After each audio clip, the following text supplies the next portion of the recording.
I've got some BMW news for you guys. If you're new to my channel, my name is Denver. I'm a client advisor here at Parkview BMW in Toronto, Canada. And today we're going to talk about the 2024 BMW iX and the retailed ordering guides.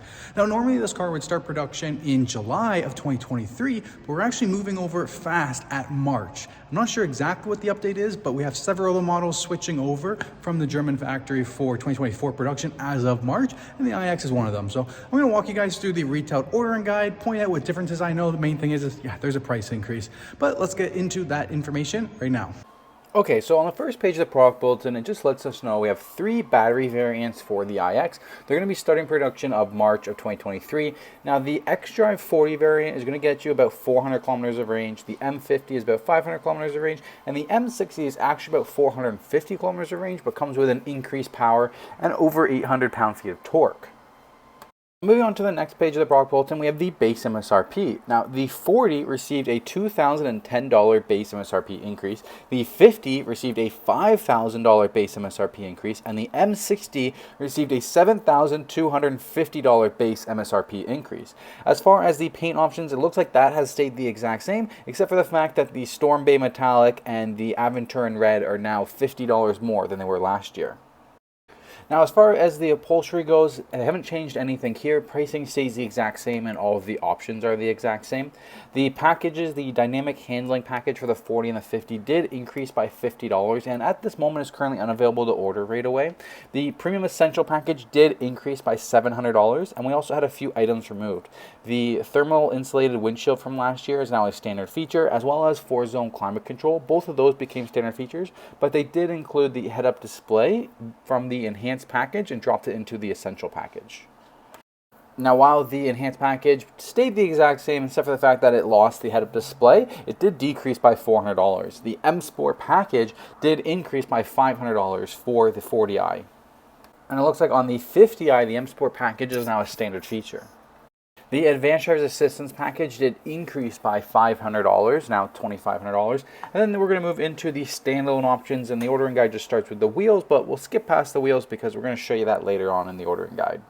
Now, what's interesting here is what you can't see, because last year there was a premium enhanced package available on the M60, which was a $7,400 package. Now, while the vehicle did increase a $7,250 base MSRP, all of those things in the enhanced package are now a standard feature. The only thing that's not in there is the Bowers & Wilkins.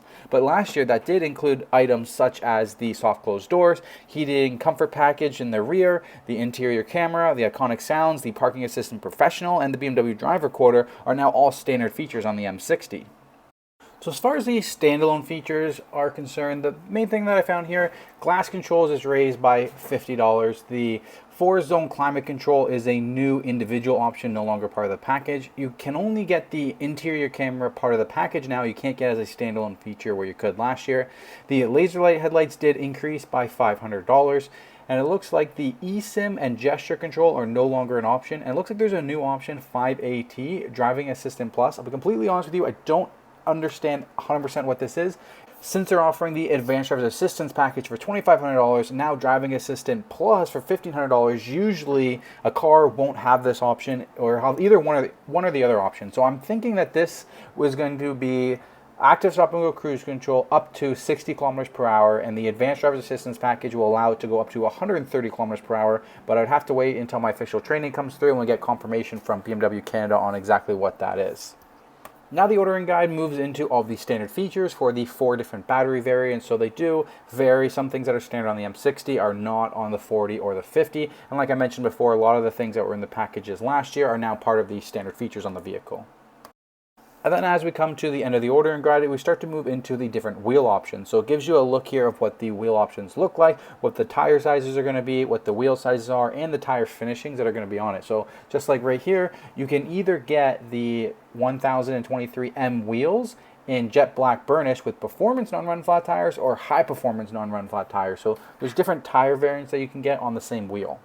Now, it doesn't list it here on the ordering guide, but every single wheel option is going to affect the range by about 10 to 20 kilometers. So from what I understand, the 21-inch wheel with the all-season tires is going to give you the longest range possible on this one. So the Style 1011 is going to give you the longest possible range, and I believe it gets about 20 extra kilometers compared to the other wheel options. I thank you guys so much for watching. If you guys made it all the way to the end, please smash the like button. Helps me out tremendously with YouTube's algorithm. Consider subscribing for future BMW content if you guys want to stay up to date with all the latest news. If you're in the Toronto marketplace and you're interested in a BMW, feel free to reach out to me. I'm an email down below, and I'll be happy to help you guys out. Thank you so much, and I'll see you on the next video.